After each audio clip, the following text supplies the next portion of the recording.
શરમ આવી જોઈએ, શરમ. આ કાંઈ પાકિસ્તાનીના લોકો નથી, આપણા જગતનો તાત ખેડૂત છે. બોટાદ ખાતે પોતાની માંગણી સંતોષાતી નહોતી, પોતાનો પાકનો ભાવ નહોતો મળતો, એટલા માટે એકઠા થયા હતા. તમે જોવો કેવી રીતે મારી રહ્યા છો. પોતાનામાં થોડીક તો ઇન્સાનિયત હોવી જોઈએ.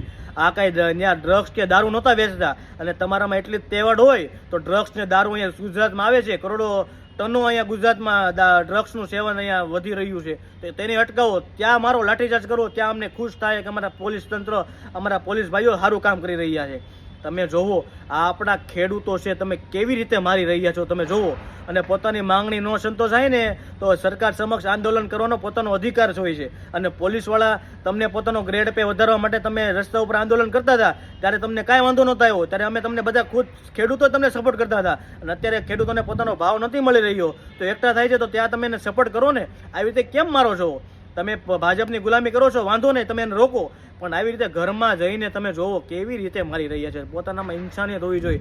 ખરેખર આ વિડીયો જોઈને બહુ દુઃખ થાય છે. અને આ વિડીયો બનાવવો નહોતો, પણ આ વિડીયો જોઈને બહુ અંદરથી દુઃખ થયું કે મારા ખેડૂત ભાઈઓને માર્યું.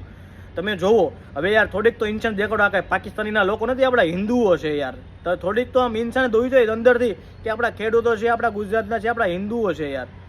મારો વિડીયો સાચો લાગ્યો હોય ને તો શેર કરજો દોસ્તો. અને 85 લોકો ઉપર FIR થઈ છે, તરત બધાને છોડી દો પ્લીઝ, રિક્વેસ્ટ.